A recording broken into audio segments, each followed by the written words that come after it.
We'll be talking about the trouble in Iran, which is quite serious trouble, not as serious as the news media in the West is trying to make out, but it is prolonged and quite intensive and certainly bloody and violent confrontation taking place between those billions of people around the world who wish Iran to survive, to be an independent state, ploughing its own furrow in the world, and those millions in the world that seek to bring down the political system there and colour Iran, I don't know, rainbow, purple, yellow and blue, whatever it is that they would like Iran to be. It is not as an independent and powerful Islamic country.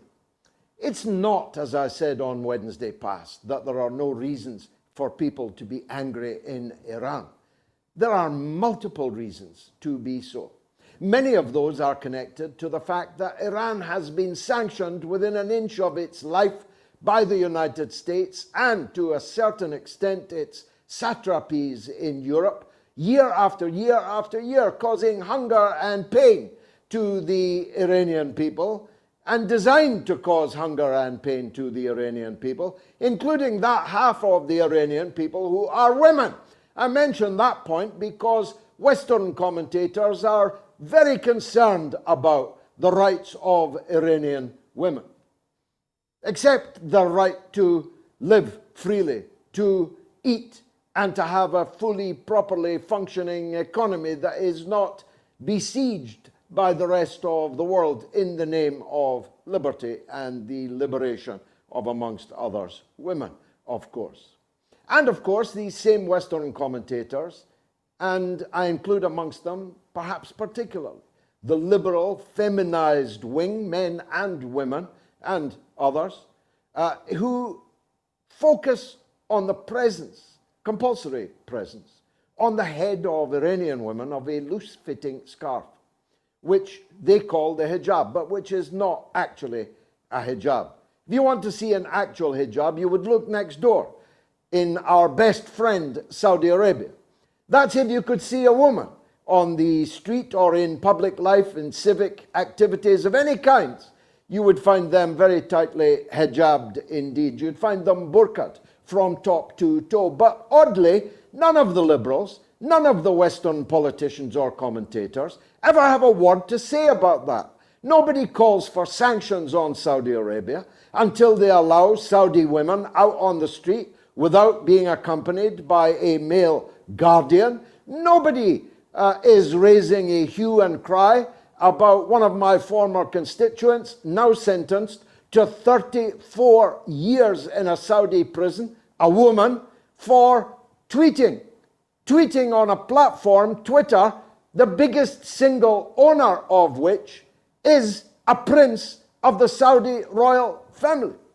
Nobody, I tried, was interested in the fact that Saudi Arabian women were not allowed to drive. Nobody, and I tried, was concerned about Saudi women being flogged and even occasionally stoned to death for sexual offences, which actually, Islamically, were impossible to prove in the circumstances. Nobody cared about that, but they are deeply concerned about the presence, compulsory presence, of a piece of scarf on the head of Iranian women.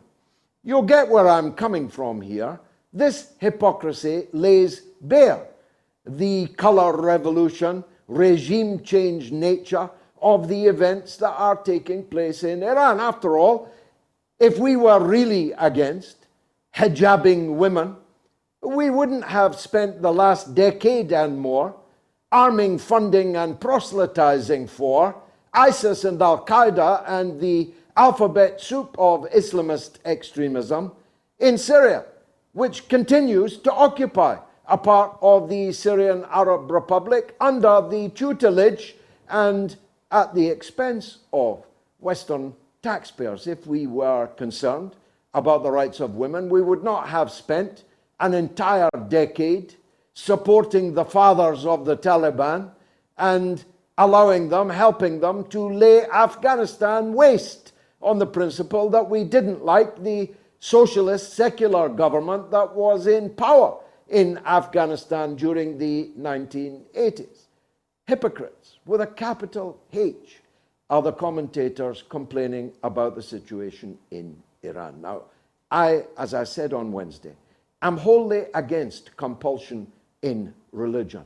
As a matter of fact, so is the Islamic religion. So I don't get from where the authority to instruct women on legal pain of dressing in this way or that actually even comes from. So I'm not making light of the demonstrations, the protests, and the violence with which these protests have been conducted and have been responded to with. Because it takes two to tango. You can't light a fire without a spark. As anyone who's watched the ghastly, awful scenes from the football game in Indonesia, in the hometown of my own mother-in-law, can say, the crowd behaved abominably. But if the police behave in response even more abominably, you get a kind of tragedy that has just occurred in that football stadium in Malang, where at least 125 football fans have been killed at a football match, and perhaps as many as 200 and more than 100 are seriously injured and in hospital. So I'm not in any doubt either that there are legitimate reasons for protest in Iran, and the best way to deal with those legitimate reasons is to allow Iran to breathe as a normal country, allow it to trade, allow it to bank, allow it to buy, allow it to sell, and stop besieging it.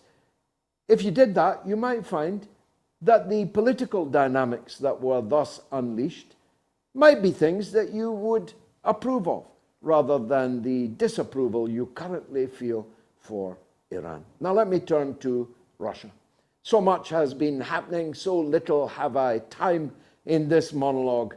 I'm going to restrict my remarks to two, perhaps three, very important specifics. The first one is the Putin speech to which I referred in my opening to the show. Putin, fresh as a daisy, brimming with health, with vim, with confidence, with ability, yes, ability, no point in looking away. Joe Biden couldn't have made those two speeches in the Kremlin and in the Red Square. He wouldn't have been able to find his way from one to the other. He would have soiled his pants on the way from one to the other. Joe Biden is a blithering idiot. Putin, on the evidence of this week, is in fighting form. As well he might be, because Russia gained 9 million new Russian citizens. It made Ukraine 20% smaller by the acceptance of the referendum results in the eastern Ukrainian provinces, formerly self-declared independent republics. Of course, the war, and in particular the call-up, has lost Russia about 250,000 liberals, and Putin will not be crying about that. They have gone to greener pastures, you might say, although how well they'll be treated on those greener pastures is questionable, given the Russian citizens who long ago sided with Ukraine and went to live there, but have now been deracinated and deprived of any kind of national status, are currently finding out. But a trade of 250,000 liberals for 9 million people that actually want to be Russians is enough to make Putin sing. And sing he did. And he made a speech, a critique of the state we're in, of the world we're in, of the social structures we're in. That if any Western politician, political leader, was capable of speaking about those things in that way, with that vigor, would be swept to power. What did he say? He stood up for the Russian people. their culture, their language, their people. Not other people, not people from anywhere, not people from everywhere, but for his own people, which most people think is the job of a national political leader, but doesn't seem to be in the job description of most of the Western political class. Secondly, he talked about Russian values, Christian values, Orthodox values, which most people in Russia support. But get this, most people in most Western countries support. When he talked about mum and dad, not parent one and parent two, when he talked about mother, not birthing partner, when he talked about breastfeeding, he didn't talk about chest feeding. When he said there were two sexes, when he said that children should not be being, as children, allowed to do things that will change the course of their life 10 times, 1,000 times more profound than allowing them to smoke or drink alcohol or even take drugs.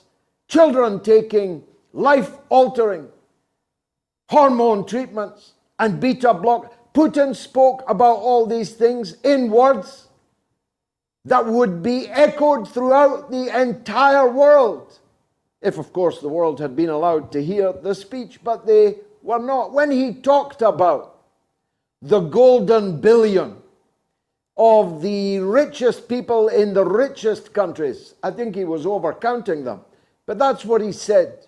The golden billion who live lives of plenty at the expense of the other 7 billion people in the world whose development, whose right to development is threatened by greenery and quackery and imperial conquest and corporate rapaciousness and environmental degradation and so on.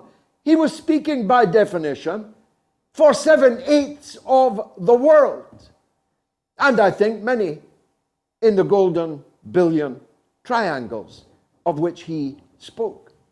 When he spoke about the need to defend our nation's borders, that would strike a chord in almost every country, certainly in the United Kingdom, whose borders are breached every single day by thousands of military-aged, almost always men, who end up living in 4-star hotels on the British seaside at the expense of the British taxpayer for God knows how long. It would be recognized in Italy even more so, in Spain even more so. Defending your nation's borders is the essential purpose of a state, for which we presumably elect leaders, but they are derelict in that duty, preferring to spend our money on foreign wars, invasions, occupations, to deny and destroy economic opportunity in our own countries for the edification of another country, in the case of the United States of America, because that is what we have done. We have destroyed our own and the European economy in the interests of the United States of America and in no other interest. And anyone who believes otherwise has been fooled or is a fool. If it's the first, it's my job to persuade them otherwise. If it is the latter, there's no hope. But my experience in life, on all platforms, is that if properly explained, these simple facts and realities can cut through and can persuade and can convert. The greatest act of terrorism in the world since 9/11/2001 took place last week.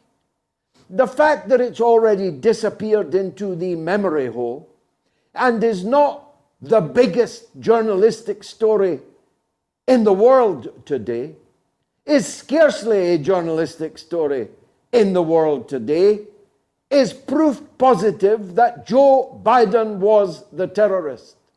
the blowing up of two pipelines, Nord Stream 1 and Nord Stream 2, released into the atmosphere enough methane to power the entire industrialized economy for an entire year, and the greenery is nowhere to be found denouncing it.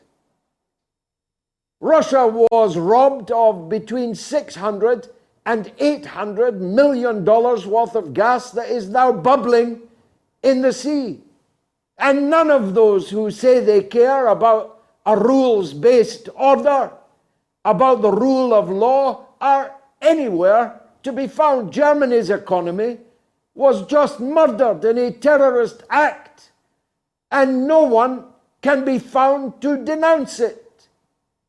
This act of terrorism, international state terrorism, ought to be the major story in the world's media, but has disappeared from the world's media. They spent a day or two trying to claim that Russia blew up its own pipeline, blew its own $800 million, deprived itself of the leverage of being able to switch on, switch off the supply of gas to Europe, but only someone wrapped up in a straitjacket in Ward 5 of Broadmoor Hospital for the criminally insane could possibly believe that. And Joe Biden, no pun intended, gave the lamest of non-denial denials after his press conference in the week. Truth is, everybody now knows the Americans carried out this act of terrorism, but it was not an act of terrorism against Russia, which has got plenty of customers for its gas. It was an act of terrorism against you, against Europe, against the European people and their economy, and from which they may never recover. They may spend now decades lashed to the super expensive, environmentally far dirtier liquid natural gas coming from the United States, for which you have to build new ports, new containers, new areas to receive the tankers that come in with that gas. And having got you over that barrel, having hooked you to their monopoly, just you wait and see what happens to the prices. We'll be talking to a considerable expert, George Samuelis, about all of this later in the show.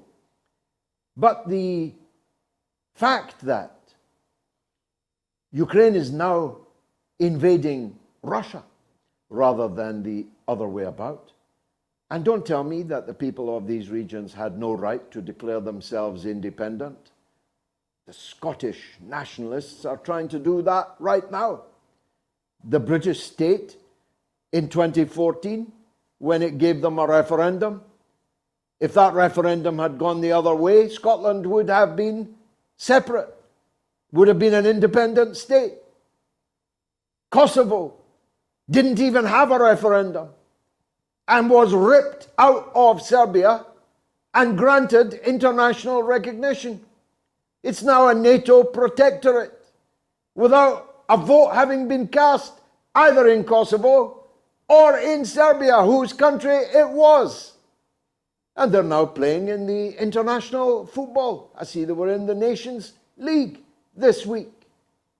Kosovo's not a country. Kosovo is a province of somebody else's country. So how come Kosovans have got a right to self-determination, to leave Serbia, but the people of the Donbass don't have the right, in a referendum impeccably carried out in front of any camera that turned up there, doesn't have the right to leave the Ukraine? It's perfectly absurd, of course. And then I could talk about the Golan Heights illegally annexed by Israel. I could talk about East Jerusalem illegally seized and turned into Israeli territory with the wave of a wand and recognized by the United States. I could go on, but I have run out of time. But I shall return with my guests to all of these issues, because this truly is the mother of all talk shows.